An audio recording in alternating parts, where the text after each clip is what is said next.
Os recentes episódios climáticos, verdadeiras tragédias que estamos enfrentando, inclusive no nosso país, no Brasil, e cada vez mais próximos ao sul do nosso país, e mais especialmente agora com os debates da COP30, nunca se falou tanto em alteração climática, em necessidade de protegermos o que nos sobrou de bom no nosso meio ambiente. São coisas bastante importantes e que não poderiam estar fora dos debates aqui do nosso Região em Destaque, o podcast da Granfopolis. Inclusive, a nossa entidade é parceira de um evento que acontece agora no dia 27 de novembro e que vai tratar dessas questões de meio ambiente, reflexões, comemorações, conscientização, que é, na verdade, o primeiro seminário Impacto Futuro. Eu estou aqui no podcast com o fundador do Instituto Impact, Mauro Passos, ele que é ex-vereador de Florianópolis, ex-deputado federal, sempre teve uma visão muito importante e ações importantes nessa área do meio ambiente, e agora também fazendo um trabalho mais específico, mais voltado a esta questão. Primeiro, que bom te ter aqui para a gente conversar sobre esse assunto tão na moda. Está na moda, né? Falar em meio ambiente. Mais do que na moda, necessário, né, Mauro? Com certeza. Primeiro, Marilena, agradecer a estar aqui com você nesse momento. A gente se conhece há um bom tempo. E é um momento, quando bem relatasse, muito importante para todos nós. Nós estamos vivenciando já as questões climáticas lá no nosso meio. Esse episódio recente do Paraná, eu acho que foi já um alerta. Já tínhamos passado pelas enchentes no Rio Grande do Sul, que foi outra tragédia. Há pouco cuidado, pouca atenção com essa questão. E nós estamos sentindo a necessidade de cada vez mais dialogar, com um foco local. Por isso que eu acho que é o nosso diferencial. A gente está olhando para cá, para a nossa região, mas com um olhar planetário. As consequências são globais, mas os efeitos são locais. Até porque não tem fronteira lá em cima, né? Ninguém divide nada. Ninguém divide nada. Ninguém divide nada, né? Então, quando você tem muito CO2 circulando pelo planeta, chega aqui em Santo Amaro, chega aqui onde, inclusive, nem haveria necessidade de haver essa preocupação maior, mas chega igual. Então, eu acho que todos nós, em parte, temos alguma responsabilidade com isso. E a ideia surgiu justamente nesse sentido, da gente fazer uma discussão aqui, né? Boa parte, eu sempre falo isso, boa parte da água que nós tomamos, ela vem aqui da região metropolitana, da grande FEFPORES. Por isso que a gente está vendo de Bom Retiro para cá, essa água desce toda aqui. Quer dizer, se um poluir, todos nós vamos ter consequência. Todos vamos ter consequência. Uma outra coisa que nos chamou a atenção, né, foi um dado, inclusive, oficial do próprio governo do Estado, um dado recente, é que nós só temos 35% do saneamento básico em Santa Catarina. É uma vergonha. O nosso Estado, nesta área, é uma vergonha. É uma vergonha. É inacreditável. O dado é Somos oficial. Somos tão bons em tantas coisas, né? Como é que isso está acontecendo? Nós estamos numa situação pior do que o Paraná, pior do que o Rio Grande do Sul, e, no entanto, isso não está nos tocando, né? E assim a gente vê, um dos itens que nós vamos tratar nesse seminário é justamente o que fazer para que essa questão sanitária tenha uma solução e tenha uma prioridade. E uma coisa que eu fiquei sabendo nessa função que eu estou agora, né, que eu mudei de organizar o evento, nós temos em Capinzal, né, uma maior empresa que tem condições tecnológicas para a questão do saneamento. Se chama Meio Oeste. FEST, no Meio Oeste, que poderia perfeitamente ser motivada a fazer um grande programa. Aí nós estamos falando de vontade política também, né? Vontade política, que é uma coisa que sempre a gente fala e quase nunca a gente é atendido. E isso tudo nos deixa assim numa situação sempre de querer fazer mais. Eu até estava comentando contigo, né? A gente não quer ficar quieto. Não podemos mais, né, Mauro? Chegou no limite do ficar quieto, né? Não podemos. Então, porque a gente tem que fazer alguma coisa, porque nós estamos sofrendo as consequências já e as gerações futuras temos muita preocupação. Vai sobrar para elas. Eu, inclusive, nesse trabalho que nós encaminhamos para a COP30, que se chama Um Dia na Mata, eu falo exatamente assim. Tudo que nós fizemos aqui em Santo Amaro da Imperatriz, com as escolas municipais, nós levamos 734 crianças para passar um dia na mata. Então vamos explicar direitinho. Não é só pegar a criançada, a juventude e largar na mata, não. Não. Houve toda uma orientação. Conta um pouquinho como é que foi esse projeto. Eu olho para ti, olho para lá. Para todo mundo. Para onde? Para todo mundo. Estamos então, em vários na sala. Tá. Então, olha aqui, vocês têm que entender o seguinte. Em menos de 2 meses, nós conseguimos levar 734 crianças para a mata. Lá passaram um dia. Tinha um piquenique, devidamente guiados. Com 2 biólogos, com PhD, pessoas que estão, um deles com 35 anos de Serra do Tabuleiro. Conhece tudo. Se chama Fernando Brigman. Ele, inclusive, tem um livro que se chama Tabuleiro. Ali no livro está tudo. Convida ele para vir aqui conversar comigo também, tá? Vou marcar esse encontro. Por favor. O livro é belíssimo. São 660 páginas. É o livro mais completo sobre fauna e flora de Santa Catarina. E como é que vocês sentiram essas crianças saindo da mata? Uma maravilha. Eu, por exemplo, moro em Florianópolis. Eu sempre tinha que sair cedo de casa para estar esperando o ônibus que levava as crianças para o passeio. E era uma alegria, né? Eu fazia isso com prazer, né? E a gente tinha, assim, porque eles chegavam, a primeira coisa que tinha era uma palestra. Ou era com o Fernando, que é biólogo, ou era com o Guilherme, que é o biólogo do Hotel Plaza Caldas da Imperatriz, que também conhece tudo. Então, ali eles situavam a criança, porque outra coisa que eu... Você está pensando em conscientizar já essas gerações para passar para frente a informação. Exatamente. Né? Para que entenda o que representa. Quando vai se dar, vamos dizer assim, os nossos grandes enfrentamentos e desafios com a questão climática? Vai ser em 2040, 2050, por aí. Eles vão ter o quê? 30, 40 anos. Vida adulta. O que eles vão ser? Vão ser ou um professor, ou um deputado, ou um assessor de um banco de fomento. Né? Ele vai ter uma outra compreensão sobre os desafios que ele vai ter que enfrentar que nós não tivemos. Exatamente. Então, isso para mim foi isso, inclusive, que eu encerro, inclusive, esse material que nós fizemos, foi nesse sentido. Quer dizer, o Parlamento catarinense abraçou esse projeto. Sim. E acabou levando também para a COP30, sim, na missão que está lá. O que se passou? Em março desse ano, eu procurei o presidente Júlio Garcia com 3 projetos. Um era esse O Dia na Mata, o outro era sobre o caminho das araucárias, que seria um repovoamento de araucárias, onde elas já existiam, até lá em cima da serra, e o terceiro uma questão de proteção das nascentes.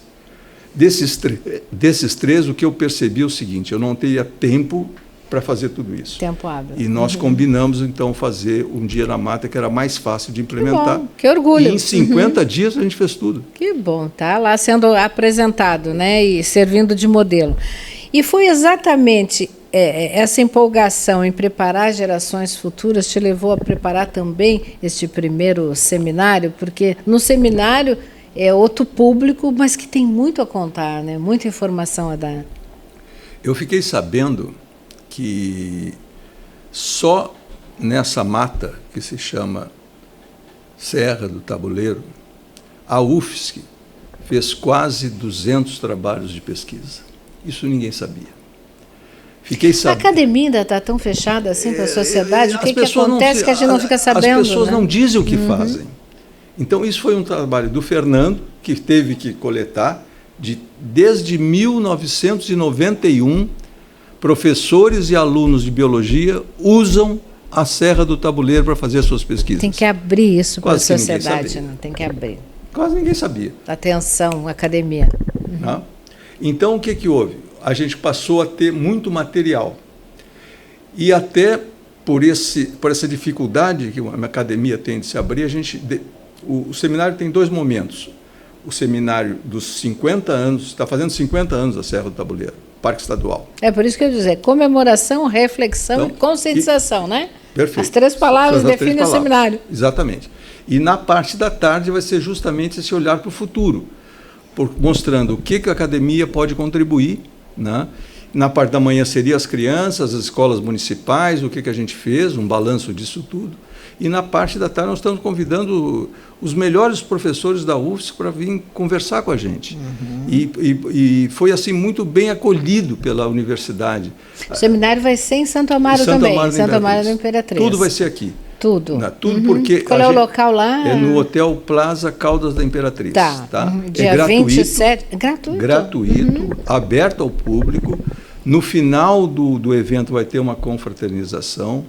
No final da manhã nós vamos fazer uma caminhada. Ele vai ser, eu brinco assim, esse vai ser um seminário sem nada de frescura.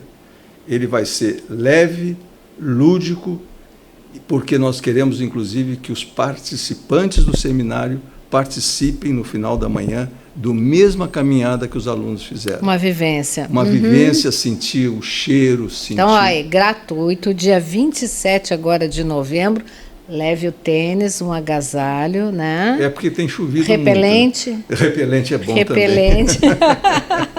E não deixe de participar. Não deixe de ir. E como é que você está vendo a COP30? Qual é a tua expectativa? A gente está atrasado em certas discussões e muitas vezes empaca na questão política, né? Mas consenso também é tão difícil em tudo.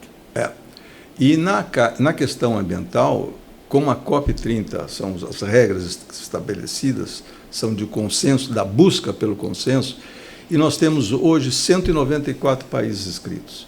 Então, achar que vai haver consenso entre 194 países é muito, muito, muito, muito difícil.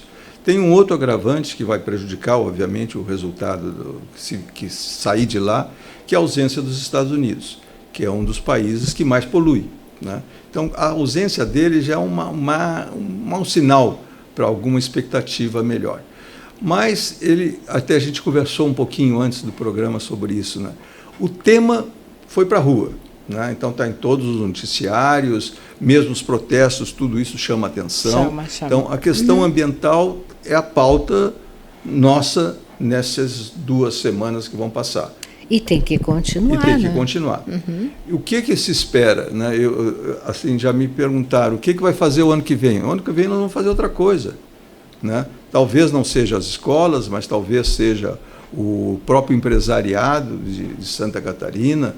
As pessoas hoje têm a possibilidade, e eu acho que isso vai vir como resultado brasileiro dessa COP, aquela máxima que é quem cuida ganha. Eu estou absolutamente convencido que quem cuida de uma mata, de uma floresta, de uma árvore, tem que ganhar por isso. Teve um episódio em Chapecó que ficou marcado na minha cabeça, que um agricultor propositalmente envenenou os 9 pés de araucária que ele tinha no terreno dele, para que a árvore morresse e ele pudesse cortar, porque ele precisava de dinheiro para pagar as contas. Usar madeira, né? Tá? Então, isso tem que acabar. Então, se alguém tem um cuidado com a natureza, ele tem que ser pago para ter esse cuidado. Senão o preço pode ser muito alto. O preço pode ser muito alto. E outra coisa, a gente sabe, as pessoas no campo, qualquer coisinha a mais que entre é um alívio. Nós não estamos falando aqui do agrobusiness. Nós estamos falando do cara que tem algumas galinhas, algum porco, alguma coisa em casa, tem uma horta, tem umas frutas, mas se entrar 2, 3 mil reais, muda a vida desse cara. Ele vai estar mais confortável ali e dando a sua contribuição para a questão da preservação. Eu acho que vai vir uma resposta desse sentido. tipo. Excelente estímulo. É um excelente estímulo. Já ouvi falar, né, que a gente sabe de muita coisa, a gente está ligado, né, que o próprio BNDES e um grande banco brasileiro, que ainda não foi publicitado, vai fazer um grande fundo de apoio, né, à preservação, ao pagamento, que chama-se crédito de carbono isso, né, ao pagamento dos créditos de carbono para quem estiver protegendo o seu ativo ambiental. Porque o crédito de carbono, na verdade, não é uma novidade. Você vem falando disso há bastante tempo, mas na prática... Mas na prática não está funcionando. Né? Na prática não está funcionando. Esse é um outro tema que nós estamos trazendo o Carlos Alberto Tavares Ferreira para esse nosso seminário. Ele é o CEO da Carbon Zero, ali de São José dos Pinhais. É a pessoa que mais está tratando dessa questão de crédito de carbono aqui no Brasil, embora ainda efetivamente nada tenha acontecido, mas ele é um cara que está perseguindo isso e sabe muito. né? Então, ele vai começar a mostrar isso nesse seminário, de como a gente tem que transformar coisas em ação.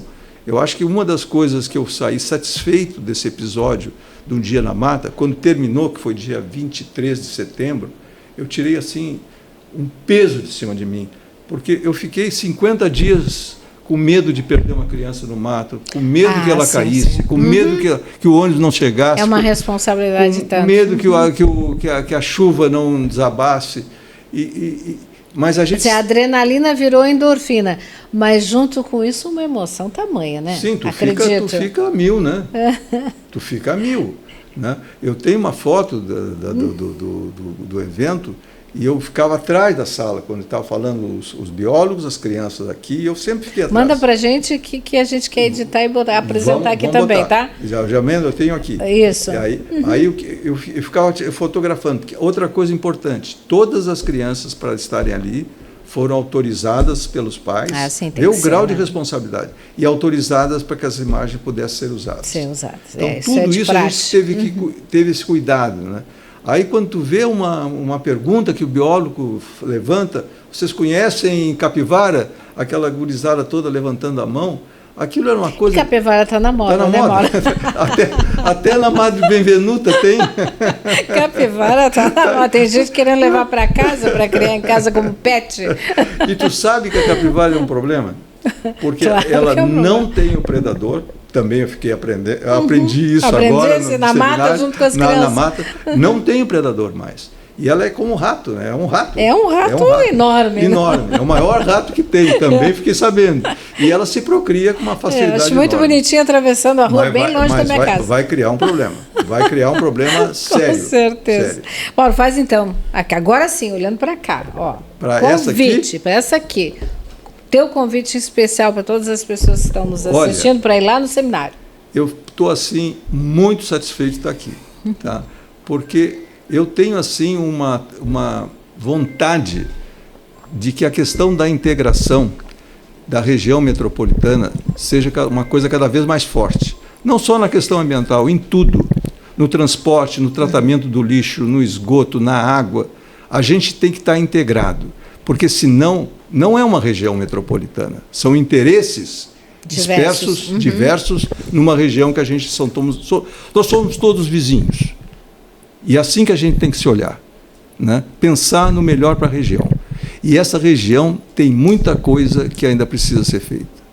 E eu acho que nas escolas, com essa experiência que a gente trouxe, o que a gente fez em Santo Amaro, a gente pode fazer em qualquer escola municipal pública da região. Ele cansou, mas é fácil de fazer. É fácil basta de ter fazer. vontade. É fácil, basta ter vontade. É fácil. É bem isso. É fácil. E funciona. E funciona. Mauro, olha, enquanto nós estamos conversando, está aí a data certinha do nosso evento, 27 de novembro, lá em Santo Amaro da Imperatriz, o endereço, o site também para você consultar toda a programação, e fica também o nosso convite. Obrigada pela parceria. Bom que você nos procurou para a gente estar junto nessa. E Marilena, estás convidada. Imagina se eu não vou. A caminhada na mata, não sei se eu vou conseguir, mas vou tentar. Vai lá que vai ser muito legal. Não é muito quilômetro, não? Não são muitos quilômetros, né? A caminhada é pequena porque é justamente a caminhada... Não, é a caminhada que os alunos fizeram. Estou brincando. Ela é extremamente segura e é meio de mata. Ela é segura, mas é mata fechada. Respirar. O ar puro. Sentir o quanto é importante, não só para os nossos pulmões, para o universo, para o planeta. Obrigada, Mauro. Olha, eu que agradeço, tá? Muito bom. Obrigada a você que sempre nos acompanha. É isso, nosso podcast, um bate-papo sobre tudo, mas tudo o que interessa ao desenvolvimento e também à preservação da nossa região. Até mais.